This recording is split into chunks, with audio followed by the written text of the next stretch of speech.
یہ قرات خلف الامام کا مسئلہ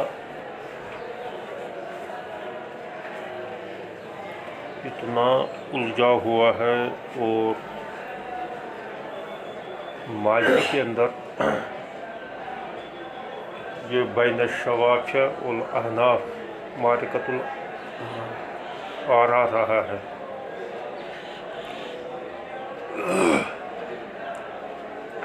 علماء حنابلہ اور موالک کے نزدیک اس مسئلے کی کوئی زیادہ اہمیت نہیں ہے، ان کا مسلک جو ہے اس سلسلے میں شدت کا نہیں ہے۔ اور آج کل یہ مسئلہ بین الاحناف اور بین اہل حدیث ہے، وہ اس قسم کی شدت کر لیتے ہیں کہ وہ لوگوں کو نماز کی تلقین کے بجائے وہ قرات خلف الامام کی تلقین کر لیتے ہیں، کہتے ہیں نماز پڑھو چاہے نہ پڑھو، لیکن اگر پڑھو گے تو بس قرات خلف الامام کر لیں گے۔ تو اس مصیبت نے اس کو خامخواہ جو ہے اتنا اہم بنا دیا، اور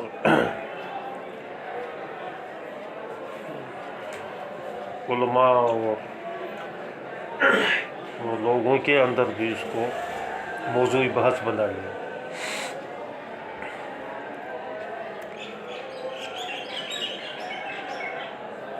کہ روایات کے اعتبار سے اس سلسلے میں جو بحث ہے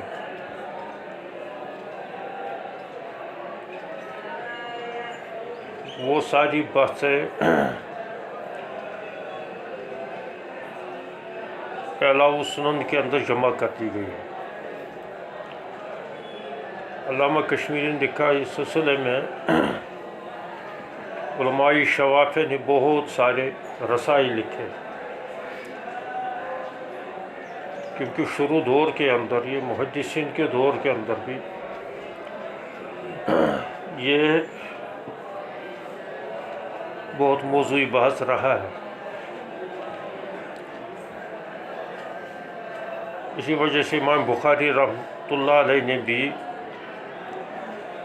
جزء قرات خلف الامام لکھا ہے، اس نے وہ 2-3 مسئلوں کے متعلق مستقل رسالے لکھے ہیں۔ بخاری کے اندر زیادہ بحث اس وجہ سے امام بخاری نہیں کر پائے ہیں کیونکہ وہاں جو احادیث ان مسائل کے سلسلے میں ہیں وہ سارے ان کی شرائط کے مطابق نہیں ہیں،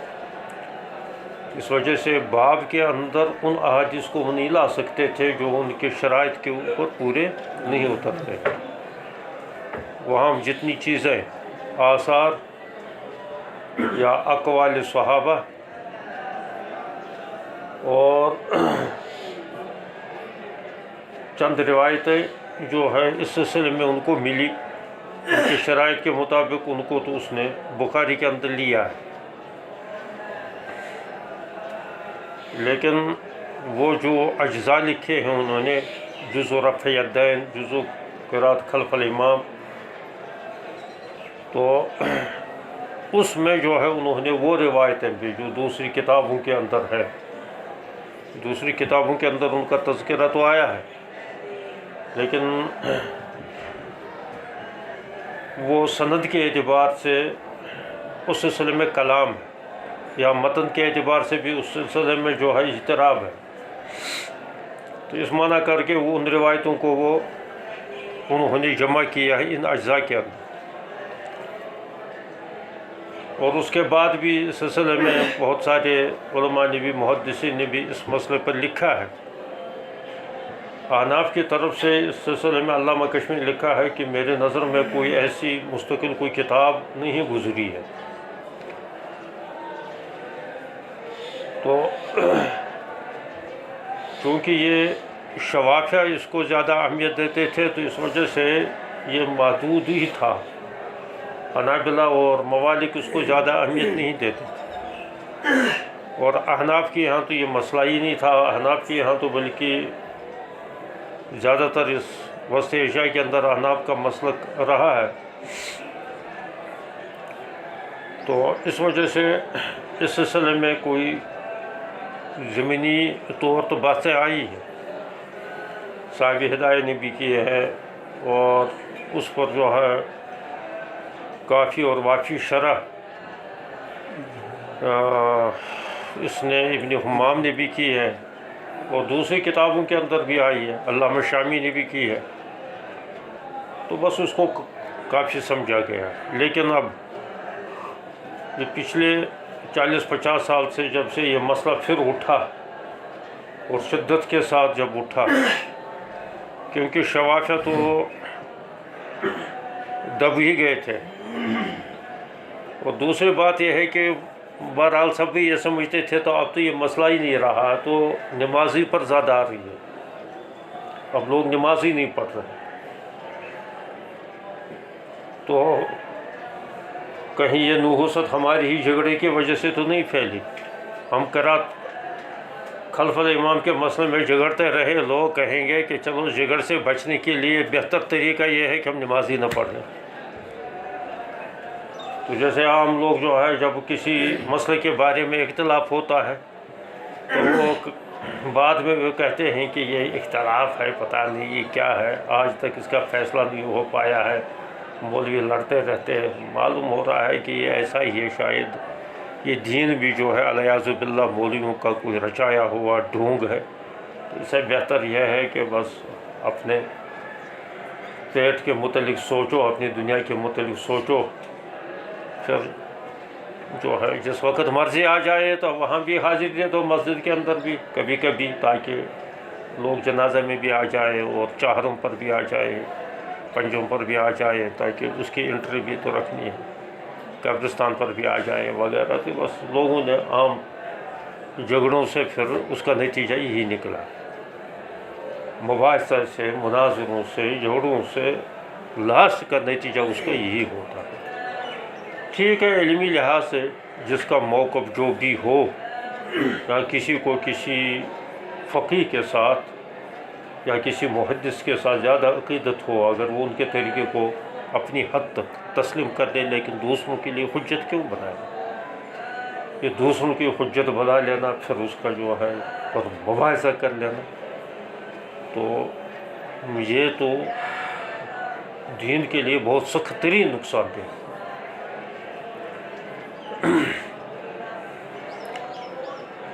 اچھا، اور پھر بھی آج کل کا جھگڑا، اس جھگڑے کے پیچھے کوئی ایسا جذبہ نہیں ہوتا ہے کہ ہم کسی دینی مسئلے کو حل کریں، واضح کریں، بلکہ محض یہ ہوتا ہے اپنی علمیت دکھانا، یا اپنی پارٹی کو، اپنی گروپ کو، اپنی جماعت کو سپورٹ پہنچانا ہوتا ہے، اور یہ اسی وعید کے تحت آتے ہیں کہ جس میں یہ بتلایا گیا ہے کہ جب جو لوگ جو ہے علم کو اس لیے سیکھے کہ تاکہ لیماری بہ العلماء، تاکہ وہ لوگ علماء کے ساتھ جو ہے مباحثے میں شریک ہونے کی سعادت حاصل کریں۔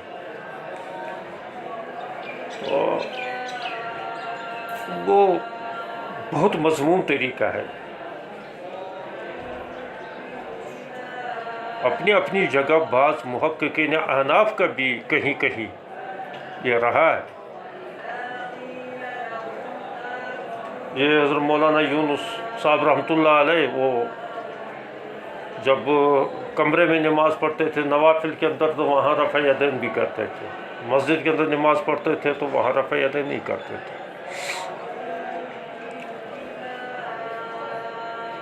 حضرت میر کبیر میر سید علی ہمدانی رحمۃ اللہ علیہ بڑے عالم تھے، تو وہ جو ہے شافعی المسلک تھے، اور گھر کے اندر نماز پڑھتے تھے نوافل تہجد کے اندر، تو وہاں جو ہے وہ رفع یدین کرتے تھے، لیکن خانقاہ کے اندر جاتے تھے، لوگوں کے ساتھ نماز پڑھتے تھے، وہاں بالکل رفع یدین نہیں کرتے تھے، کیونکہ یہاں حضرت عبد الرحمن بلبل شاہ رحمۃ اللہ علیہ نے جو ہے حنفی مسلک کے طریقے پر دعوت و تبلیغ شروع کی تھی۔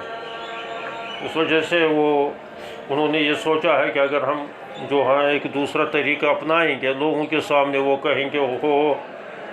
یہ تو ان کی نمازیں بھی الگ الگ ہیں، اب جو ہے ہم اس کا دین قبول کریں گے، اس کا دین قبول کریں گے۔ اور یہ ہوا ہے ایسا کہ جب کوئی ان کے انگریزوں میں یا موجودہ دور کے ان ملحدوں میں سے کسی کو احساس ہو گیا، مطالعہ اس نے کر لیا، تو دین کی بنیادی باتیں اس کے سمجھ میں آ گئی کہ یہ اچھا مذہب ہے، اخلاقی مذہب ہے، انسانیت کو فروغ دینے والا مذہب ہے، اس میں یہ خصوصیات ہیں، تو وہ اسلام کی طرف جو ہے مائل ہوا۔ تو پھر اس کو کچھ دوسرے لوگوں نے جو اسلام دشمن قسم کے لوگ تھے، تو انہوں نے ان کو یہ کہا کہ چلو تم مسلمان ہو جاؤ گے، لیکن یہ بتاؤ کون سا مسلمان؟ مسلمانوں میں تو سینکڑوں فرقے ہیں، حنفی مسلمان الگ ہے، شافعی مسلمان الگ ہے، اور پھر جو ہے مرزائی مسلمان، وہ ان کو بھی کہتے ہیں، مرزائی مسلمان الگ ہے، شیعہ مسلمان الگ ہے، تو اب کون سا تم اختیار کرو گے؟ جس مسلک کو یا جس مذہب کو جو ہے، جس اسلام کو بقول ان کے، جس اسلام کو تم قبول کرو گے تو دوسرے مسلمان تجھے جو ہے وہی حکم کفر دے دیں گے۔ اگر تم نے فرض کرو اہل سنت والجماعت کا تم نے مذہب قبول کر لیا، تو شیعہ جو ہے تمہیں کافر کہیں گے، یا شیعہ کا مذہب قبول کیا تو تمہیں جو ہے سنی کافر کہیں گے۔ تو اس وجہ سے ان کو جو ہے اس حربے سے، اس طریقے سے، ہماری اس کوتاہی سے ان کو ڈرا کر جو ہے اسلامی سے باز رکھنے کی کوشش کر لی۔ بہرحال آج کل جو ہے اس 40-50 سال کے اندر اس سلسلے میں بہت مضبوط اور مدلل کتابیں لکھی گئی ہیں، اردو میں بھی ہے اور کچھ عربی میں بھی ہے، اور اس میں ان دلائل کو جمع کیا گیا ہے، یعنی احناف کا جو اس سلسلے میں موقف ہے کس بنا پر ہے، کیونکہ جب احناف پر یہ طعن شروع ہو گیا ہے کہ یہ تو بالکل ہی ان کے مسلک کی بنیاد خالص اپنی سوچ اور اپنی رائے پر ہے، اور ان کے اس مسلک کی یا اس کے رائے کی پیچھے کوئی قرآن حدیث کی کوئی دلیل نہیں ہے، تو اس وجہ سے ضرورت سمجھی گئی تو اس پر کتابیں لکھی، اور کتابیں تو اہل علم ہی پڑھتے ہیں، یہاں چلو عام لوگ بھی جس کو دلچسپی ہو وہ پڑھ لے گا تو وہ سمجھ لے گا کہ ایسا نہیں ہے جیسا کہ ان کے متعلق کہا جاتا ہے، بلکہ جب دیکھتے ہیں تو دلائل کے اعتبار سے انہی کا مسلک مضبوط ہے۔ تو اب آج کل جو ہے اس مسئلے کو اچھال کر اور پھر جو ہے اس پر لڑنا جھگڑنا وغیرہ، کتابیں لکھ لینا، اشتہار بازی کر لینا، اب تو سوشل میڈیا کی مصیبت بھی آ گئی ہے، تو اب اس میں ایک دوسرے کی تحقیر تذلیل پتہ نہیں کیا کیا کر لیتے ہیں، یہ بس اب یہ مسائل جو ہیں اس قسم کے مسائل فتنے کی شکل اختیار کر رہے ہیں، اور جب کوئی مسئلہ چاہے وہ دینی مسئلہ کیوں نہ ہو، جب وہ فتنے کی شکل اختیار کر لیتا ہے تو وہ جو ہے امت کے لیے مصیبت بن جاتا ہے۔ یہ تو ہوا دور اول ہی کے اندر، سیدھی بات تھی کہ حضرت عثمانی غنی رضی اللہ تعالیٰ عنہ شہید کر لیے گئے، اور بڑی بے دردی سے شہید کر لیے گئے۔ کوئی جن لوگوں نے ان کو شہید کر لیا، کوئی شرعی جواز، اخلاقی جواز، قانونی جواز ان کے پاس نہیں تھا، جو بھی تھا ان کے الزامات چاہے حضرت عثمان غنی رضی اللہ تعالیٰ کے متعلق تھے بقول ان کے، یا جو ہے ان کے اہلکاروں کے متعلق، گورنروں کے متعلق، یا اس کم وقت مروان کے متعلق تھے، جو بھی تھے ٹھیک، اس کا ایک حل کرنے کا طریقہ کار تھا جس کو حضرت عثمان غنی رضی اللہ تعالیٰ نے وعدہ کیا تھا، میں دیکھوں گا تو میں اس کو حل کر لوں گا۔ تو لیکن انہوں نے ایک بھی نہیں مانی، تو اس وقت جو ہے وہ شدت پسندانہ اقدام کر لیا، جس کی وجہ سے حضرت عثمان غنی رضی اللہ تعالیٰ عنہ شہید ہو گئے۔ اب حضرت امیر معاویہ رضی اللہ تعالیٰ کا یہ موقع بنا ہے کہ پہلے ان سے قصاص لے لیا جائے جنہوں نے ان کو شہید کر لیا۔ حضرت علی کرم اللہ تعالیٰ وجہ کا موقف یہ تھا کہ پہلے تو ذرا خلافت کو قصاص تو کون لے گا، قصاص اگر لے گا تو کوئی حکومت لے لی، کوئی ایسی قوت ہونی چاہیے، کیونکہ یہ قصاص تو ایسا نہیں ہے کہ اس کے پیچھے ایک بہت بڑا گروپ ہے اور ایک بہت بڑی سازش ہے۔ تو اگر جو ہے کوئی کمزور حالت کے اندر، حکومت کی کمزور حالت کے اندر اگر اس کا قصاص لے لیا جائے، بدلہ لے لیا جائے، تو یہ بہت بڑے خون خرابہ ہونے کا خطرہ ہے۔ لہٰذا اس سے بہتر یہ ہے کہ پہلے خلافت مستحکم ہو جائے، تو خلیفہ کا تعین ہو جائے، تو یا خلیفہ تعین کرنے کے بعد حضرت علی کرم اللہ تعالیٰ وجہ کے ہاتھ پر جب بیعت ہو گئی ہے، تو اب وہ یہ چاہتے تھے کہ پہلے تو ذرا استحکام ہونے دو، یہ بغاوت کے عناصر تو پورے ملک کے اندر، مصر کے اندر اور ادھر کوفہ وغیرہ کے اندر بھی، شام کے اندر بھی پھیلے ہوئے ہیں، تو ذرا کنٹرول تو ہونے دو، تو اس کے بعد ہم دیکھیں گے۔ اسی پر جو ہے ایک چھوٹے مسئلہ، قصاص لینے کا مسئلہ، اس پر جو ہے رائے کا اختلاف ہوا، اور اتنا خون خرابہ ہوا، اتنے جو ہے قتل و غارت ہوئی ہے کہ بعد میں جو ہے وہ اس نے جو ہے بہت بڑی مشکل سے جو ہے اس نے وہ رک گیا، بہت بڑی مشکل سے وہ رک گیا پھر۔ تو اس وجہ سے یہ جب کوئی مسئلہ فتنی کی شکل اختیار کر لیتا ہے تو بعد میں اس کو فتنہ تو پیدا کرنا تو آسان ہوتا ہے، لیکن پھر فتنے کو کنٹرول کر لینا، آگ لگانا آسان ہوتی ہے لیکن آگ کو کنٹرول کرنا پھر بہت دشوار ہوتا ہے۔ اس وجہ سے آج کل جو ہے اس کو پھر اہمیت دے دینا، دلائل کا مسئلہ جو ہے وہ واضح دلائل ہے، اور احادیث سے دلائل ہے، قرآن سے دلائل ہے۔ احناف کا جو کل میں نے مسلک بیان کیا تھا کہ احناف کا اس سلسلے میں واضح مسلک ہے کہ چاہے قرات یعنی نماز چاہے سری ہو چاہے جہری ہو، تو دونوں صورتوں کے اندر مقتدی کے لیے قرات خلف الامام مکروہ تحریمی ہے۔ دلیل وہی ہے، وَإِذَا قُرِئَ الْقُرْآنُ فَاسْتَمِعُوا لَهُ یا مَنْ كَانَ لَهُ إِمَامٌ قِرَأَةُ الْإِمَامِ قِرَأَةٌ لَهُ، یا وہی جو ہے فَإِذَا قَرَأَ فَانصِتُوا وغیرہ اس قسم کے بہت سارے دلائل ہیں کہ چونکہ امام کی قرات مقتدی کی قرات ہی جو ہے محسوب ہے، اور ایک صورت کے اندر حقیقتاً جو سن رہا ہے اور دوسروں کے لیے جو نہیں سن پا رہے ہیں، مثلا دور ہے یا نماز سری ہے، تو دونوں صورت کے اندر اس کے حق میں حکمن قرات ہے، حقیقتاً قرات نہیں ہے، حکمن قرات ہے۔ پہلی صورت کے اندر جب سن رہا ہے تو اس کا مطلب یہ ہے کہ یہاں جو ہے سننے کو مقتدی کے حق میں زیادہ ترجیح دی گئی ہے، چاہے حقیقتاً ہو چاہے حکمن ہو سننا، تو چونکہ امام جب منتخب کیا گیا ہے تو آ کر امام کے جو ہے اس سلسلے میں اس کو مقتدی کو تابع بنا دیا گیا ہے، جیسے دوسرے احکام ارکان کے بجاوری میں وہ اسی کا تابع ہے۔ اچھا،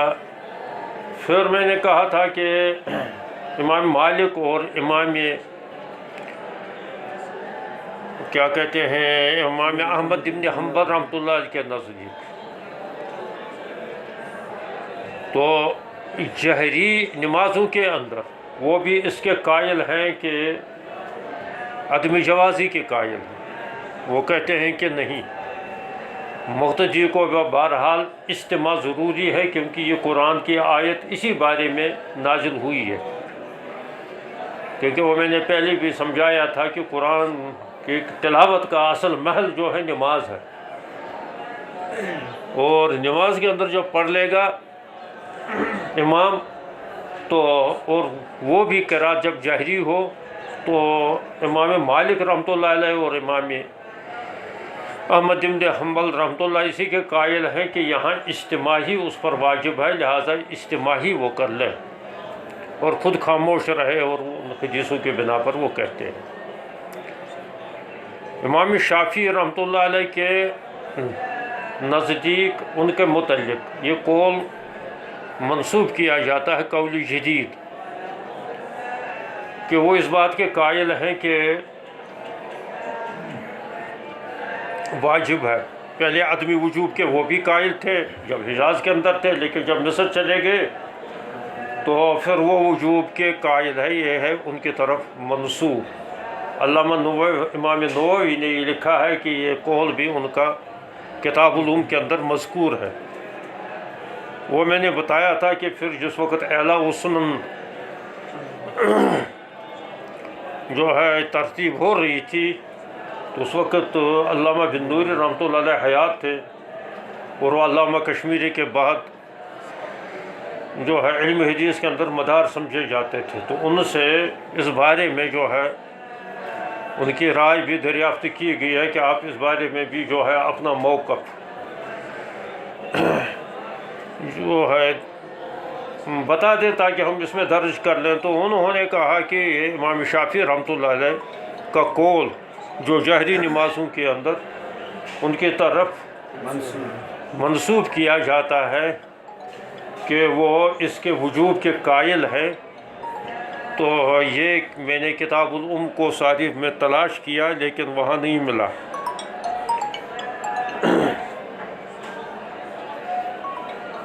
تو چونکہ تحقیق سے جب یہ ثابت ہوا ہے امام شافعی رحمۃ اللہ علیہ اس کے قائل نہیں ہے، وہ امام نووی جانے انہوں نے تو ان کی طرف منسوب کر لیا، امام شافعی اس کے قائل ہیں اور کتاب العلوم کے اندر ہے۔ دوسرے محققین نے جب اس میں تحقیق کیا تو کتاب العلوم کے اندر پایا نہیں گیا۔ اب ہو سکتا ہے ہم تو خدا نخواستہ یہ بدظنی نہیں کریں گے کہ انہوں نے غلط کہا، انہوں نے غلط کہا۔ جو امام نووی کے معتقدین ہو تو وہ کہیں گے کہ ان کو دیکھنا نہیں آیا، جو یہ جو ہے علامہ بن نوری یا دوسرے اکابر دیوبند کے جو معتقدین ہو تو وہ یہ کہیں گے کہ امام نووی شافعی ہے، اس وجہ سے اس نے علیہ باللہ جھوٹ کہا کہ اس میں ہے۔ یہ بات نہیں، مسئلہ یہ ہے کہ کبھی نسخوں فرق ہوتا ہے، کبھی کچھ ہوتا ہے، یا کبھی ایسا بھی ہوتا ہے کہ سنی سنائی بات بغیر تحقیق کے کسی پر اعتماد کر کے لکھ دی جاتی ہے، تو اس وقت ایسا ہوتا ہے، ہو سکتا ہے۔ امام نووی رحمۃ اللہ علیہ بھی کوئی فرشتے تھوڑی تھے جو معصوم عن الخطا ہو، تو انہوں نے جو ہے اسی طریقے سے کسی سے تحقیق کروا کے تو انہوں نے کہا ہوگا، تو اس پر اعتماد کر کے انہوں نے لکھا ہے۔ تو بہرحال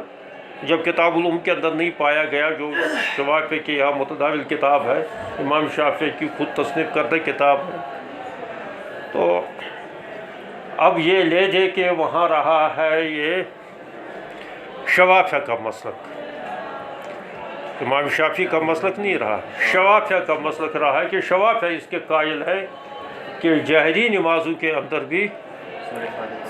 سورہ فاتحہ جو ہے مقتدی کو پڑھنا ضروری ہے۔ ضمن سورہ کی بحث نہیں ہے، ضمن سورہ تو وہ کہتے ہیں یہ سنت ہے، تو اس وجہ سے اس کا کوئی مسئلہ نہیں ہے، وہاں تو ترقی کرنا بہتر ہے، لیکن الحمد شریف کو وہ کہتے ہیں کہ لا صلاۃ الا بفاتحۃ الکتاب کے پیش نظر اس کے یہ ایم ثلاثہ جو ہے اس کے وجوب کے قائل ہے، بلکہ فرضیت کے قائل ہے۔ تو وہ فرضیت کے قائل ہے، ہم جو ہے قرات کے سلسلے میں اس کے وجوب کے قائل ہے، تو اس وجہ سے وہ صرف سارا زور ان کا، سارا فوکس جو ہے ان کا الحمد شریف پر ہے کہ نہیں جی الحمد شریف تو بہرحال امام کو بھی اور مقتدی کو، لیکن ادھر سے ان پر یہ اعتراض ہوتا ہے کہ یہ تو ٹکراؤ لازم آ جائے گا، تو یہ قرآن کا حکم اذا قرئ القرآن فاستمعوا وانصتوا اجتماع بھی لازم قرار دے دیا گیا ہے اور انصات بھی لازم قرار دے دیا، یہ کہاں رہا؟ اس کا کیا جواب ہے تمہارے یا حدیث کا؟ تو اس کا انہوں نے کہا کہ کوئی ضروری نہیں ہے کہ اس کے ساتھ ساتھ ہی پڑھ لے، کیونکہ اس میں واقعتاً ٹکراؤ پیدا ہو جاتا ہے، وہ غلط ہوگا۔ اب بہتر صورت یہ ہے اس کی سکتات میں پڑھ لیں، اس کا مطلب یہ ہے کہ امام جو ہے سکتے سکتے کرتے رہے اور مقتدی پڑھتے رہے، اور اگر کسی کو مقتدی کو جو ہے کوئی آیت پڑھنے سے رہ گئی تو وہ انشاءاللہ امام صاحب کی بھی مرمت کریں گے، بعد میں وہ کہیں گے کہ اسے جو ہے آپ اتنا جو ہے سکتہ طویل کیوں نہیں کرتے ہیں کہ جسے جو ہم پڑھ پائیں گے، تو دوسری مصیبت کھڑی ہو جائے گی۔ یا دوسرا وہ حل بتاتے ہیں کہ کوئی سکتہ طویلہ کر لے،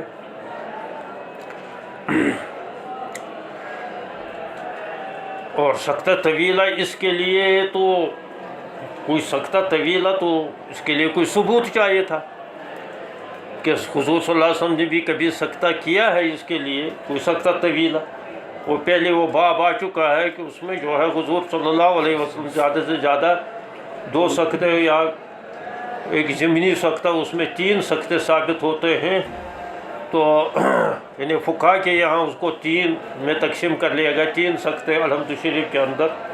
پڑھنے کے اندر کرنے چاہیے، لیکن یہ شوافع جو ہے اس کے 4 سکتوں کے قائل ہے، اور اس سکتے کا کہیں کسی حدیث یا کسی اثر کے اندر دور دور تک کا کوئی ثبوت نہیں ہے۔ تو لہٰذا یہ سکتہ امام صاحب محض اس لیے کر لے کہ مقتدی بھی پڑھ لے، اور مقتدیوں کے پڑھنے کے بھی جو ہے ماشاءاللہ الگ الگ طریقے ہوں گے، کوئی جلدی پڑھیں گے، کوئی دیر سے پڑھیں گے، اور بعد میں بھی اس میں بھی جھگڑے ہونے کے خطرے ہیں، اور امام صاحب کو بھی ایسا ڈھونڈنا پڑے گا کہ جو سکتہ طویلہ کرتا رہے کہ تاکہ جو ہے میرے مقتدی فارغ ہو جائیں گے، پریزیڈنٹ صاحب جو ہے پیچھے ہے آج تو یہ آہستہ پڑھتا ہے، تو اس وجہ سے مجھے زیادہ لمبا یہ سکتہ کرنا چاہیے۔ تو یہ ایسی ہوا کی بات ہے کہ سکتہ کر لے اور آدمی ان کو جو ہے، اس وجہ سے یہ شوافع کا مسلک ہے، تو بہرحال وہ جانے اور اس کا ثبوت جانے۔ باقی چونکہ امام شافعی رحمۃ اللہ سے یہ قول ثابت نہیں ہے، اس وجہ سے امام شافعی رحمۃ اللہ علیہ اس سلسلے میں بری ہے۔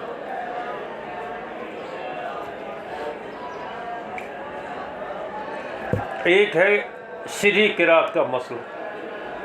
سری قرات کے اندر کیا کر لیں؟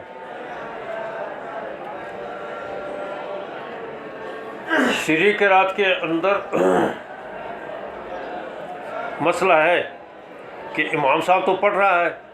مقتدی تو نہ سن رہا ہے، کیا اس کو حکماً اسی میں شامل کر لیا جائے؟ تو احناف سری قرات کے اندر بھی وہ حکماً جو ہے اس کو قاری کی ہی حکم میں لے لیتے ہیں، یعنی کہ اس کے لیے بھی وہ حکماً جو ہے قرات ہی میں شامل کر لیتے ہیں کہ امام تو حقیقتاً قرات کر رہا ہے، حقیقتاً قرات سے متصف ہے، اور مقتدی جو ہے یہاں حکماً، کیونکہ مقتدی تو یہ تصور رکھے گا کہ میرا امام جو ہے وہ پڑھ رہا ہے اور مجھے خاموش رہنا چاہیے، جو کچھ وہ پڑھ رہا ہے مجھے خاموشی کے ساتھ اسی پر اکتفا بھی کرنی چاہیے اور اپنی خاموشی سے اس کی تائید بھی کرنی چاہیے، یہ حکمن ہوگا۔ لیکن اس وجہ سے احناف بھی جو ہے یہاں مکروہ تحریمی کے قائل ہے، اگرچہ امام ابو حنیفہ رحمۃ اللہ سے اس سلسلے میں کوئی صریح قول منقول نہیں ہے کہ کیا حکم ہے۔ البتہ مشائخ احناف نے اس سلسلے میں کئی قول نقل کیے ہیں۔ بعض نے کہا ہے کہ فرض کا قول بھی کہا کہ سری قرات کے اندر تو واجب ہے، اس کو فرض ہے اس کو۔ بعض نے کہا ہے کہ مستحب ہے، بعض نے کہا ہے یہ مشائخ کے، چونکہ امام ابو حنیفہ سے کوئی قول منقول نہیں تھے، اس وجہ سے انہوں نے بعض نے یہ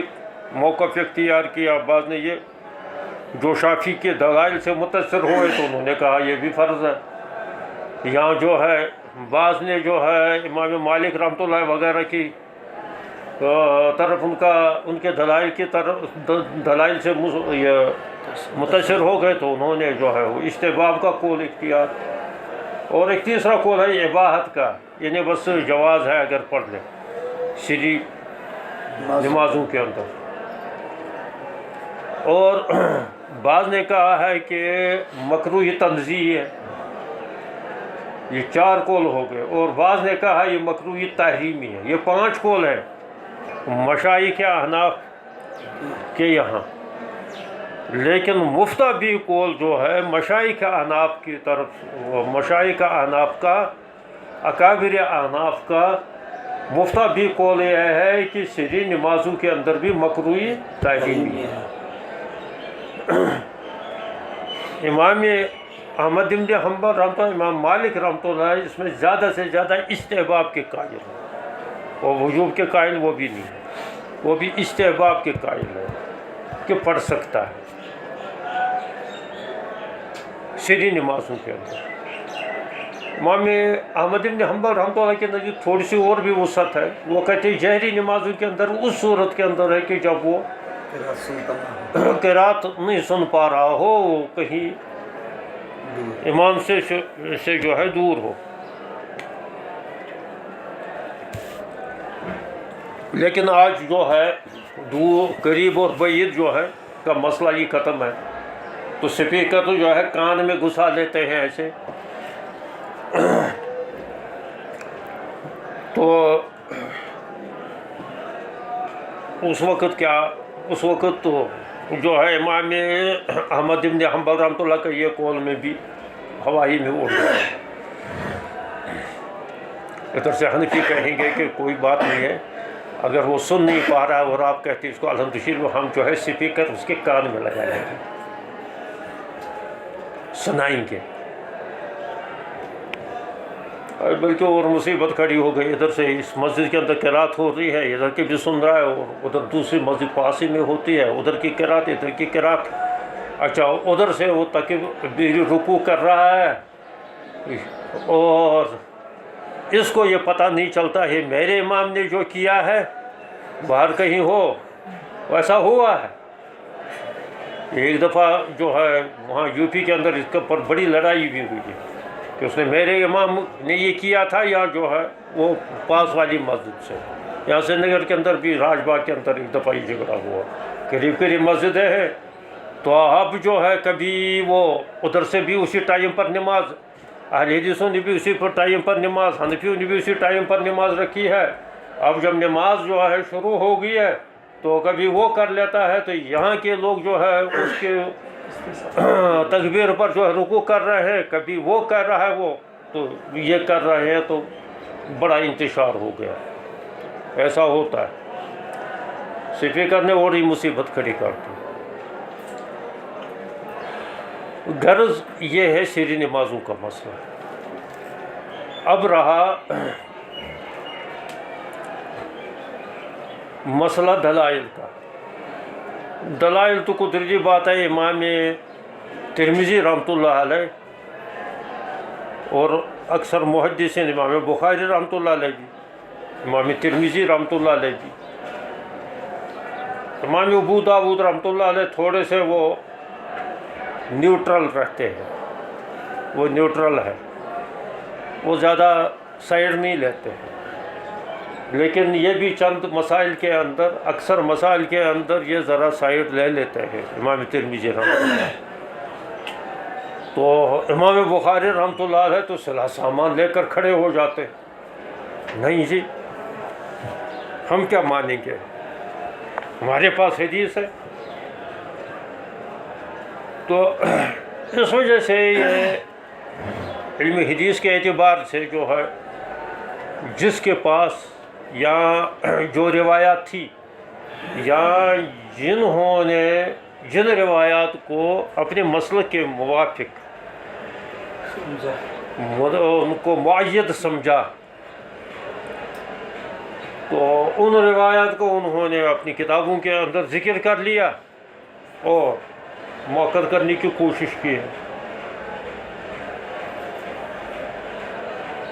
اس سلسلے میں یہ باب بھی جو ہے امام ترمذی رحمۃ اللہ علیہ نے یہ باندھا ہے۔ اب اس سلسلے میں تفصیلی بحث، وہی میں کہا ان کی روایات کا، کس روایت کا کیا مطلب ہے اور کیا حیثیت ہے اور کیا کلام ہے اس پر۔ اس وجہ سے تمہیں یہ یاد رہے گا تو جو ہے تمہیں نہ ہمیں بھی جو ہے بعض باتیں اس کی یاد رہتی ہے، کیونکہ یہ لمبی چوڑی باتیں ہیں جو دوسری کتابوں کے اندر مذکور ہیں، جو محدثین نے جن پر انہوں نے بالخصوص اعلام السنن کے اندر اس پر جو ہے 10-20 صفحات پر، اور بعد میں کتابیں بھی لکھی، حضرت نانوتوی رحمۃ اللہ علیہ کا بھی جو ہے ایک رسالہ ہے بڑا دقیق، جس کو مولانا سعید صاحب پالنپوری رحمۃ اللہ علیہ نے کیا مقتدی پر فاتحہ واجب ہے، بہت وہ اصل اسی کی شرح ہے۔ توثیق الکلام فی مسئلۃ قرات خلف الامام، اور حضرت دوسرے حضرات کے بھی ہیں اس میں، اور نئی نئی کتابیں بھی ہیں اس بارے میں آئے ہیں، دلائل ہے اس میں۔ اس وجہ سے جس وقت ضرورت ہو اس چیز کی، حدیث کے اعتبار سے یا فقہی اعتبار سے اس پر جو ہے بات دیکھنی ہو تو وہاں دیکھ لیا جائے۔ یہاں جو چند احادیث امام ترمذی رحمۃ اللہ علیہ نے درج کی ہے، ہم ان کے اعتبار سے کچھ باتیں عرض کر دیتے ہیں۔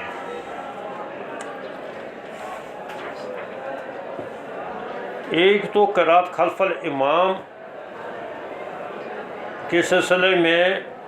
یہ محمود ابن ربیع یہ حضرت عبادہ بن صامت رضی اللہ تعالیٰ عنہ سے نقل کرتے ہیں، قال صلی رسول اللہ صلی اللہ علیہ وسلم الصبح فثقلت علیہ القرات فلما انصرف قال انی اراکم تقرؤون وراء امامکم، قال قلنا یا رسول اللہ ای واللہ، قال لا تفعلوا الا بأم القرآن فإنه لا صلاة لمن لم يقرأ بها، قال وفي الباب عن ابي هريره وعائشه وانس وابي قتاده وعبد الله بن عمر، قال ابو عيسى حديث عبادة حديث حسن۔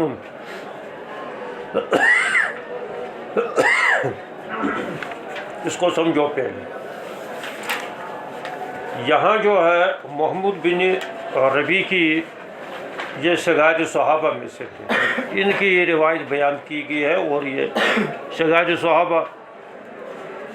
اکثر روایتیں جو ہے وہ بیان کرتے تھے کبار صحابہ سے ہی، کیونکہ حضور صلی اللہ علیہ وسلم کے دور میں ان کو روایات سننے کا موقع نہیں ملا تھا۔ اس وجہ سے اگرچہ وہ حضور صلی اللہ علیہ وسلم کے دور میں پیدا ہوئے، حضور صلی اللہ علیہ وسلم کی زیارت بھی کی اور کچھ باتیں یاد بھی رہی اس کی، لیکن اصل علمی باتیں یا روایات انہوں نے کبار صحابہ ہی سے لی ہے، کسی نے کم کسی نے زیادہ، جیسے عبداللہ ابن عباس رضی اللہ تعالیٰ عنہ، کچھ روایتیں تو اس کی اپنی ہیں، بالخصوص وہ روایت جو ہے وہ تہجد کی روایت، وہ حضرت میمونہ کے یہاں والی روایت وہ اپنی ہے، باقی روایتیں تو وہ دوسرے حضرات سے ہی نقل کر لیتے ہیں، اگرچہ وہ ان کی طرف منسوب نہیں کر لیتے ہیں، اور کرنا بھی صحابی کے لیے ضروری نہیں ہے، بلکہ وہ خود ہی ایسا لگ رہا ہے کہ خود ان نے سنی ہے، لیکن اکثر روایتیں ان کی دوسری صحابہ سے، کیونکہ یہ بھی زیادہ چھوٹا نہیں تھے، تحمل حدیث کے قابل تھے، 10-12 سال کی یہ جو ہے 13 سال کی عمر تھی اس وقت جب حضور صلی اللہ علیہ وسلم کا انتقال ہوا۔ لیکن دوسرے جو ہے یہ بالکل ہی محمود بن ربیع یہ صغار صحابہ میں سے تھے۔ یہاں امام ترمذی رحمۃ اللہ نے پورا واقعہ ذکر نہیں کیا ہے، یہ پورا واقعہ آیا ہے ابو داؤد کے اندر، کہ اصل عبادہ بن صامت رضی اللہ تعالیٰ عنہ یہ فلسطین کے گورنر تھے۔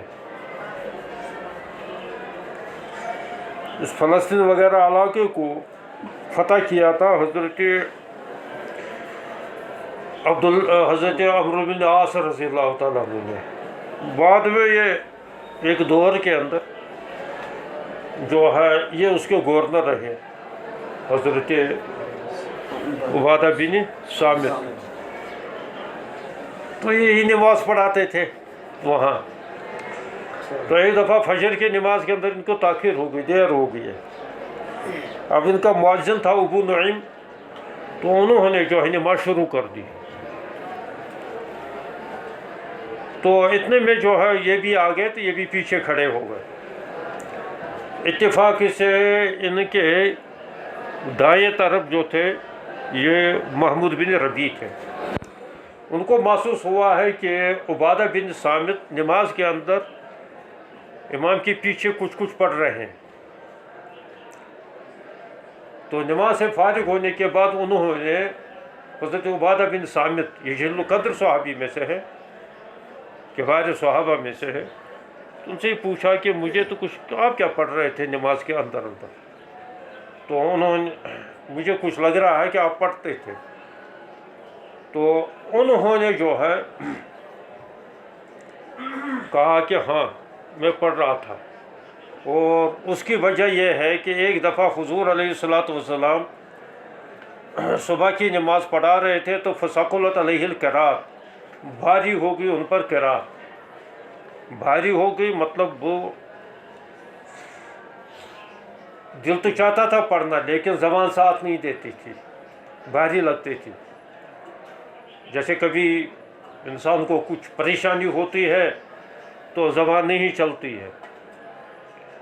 تو حضور صلی اللہ علیہ وسلم کو بھی قرات کے دوران ایسا یہ لگا کہ کچھ زبان ساتھ نہیں دے رہی۔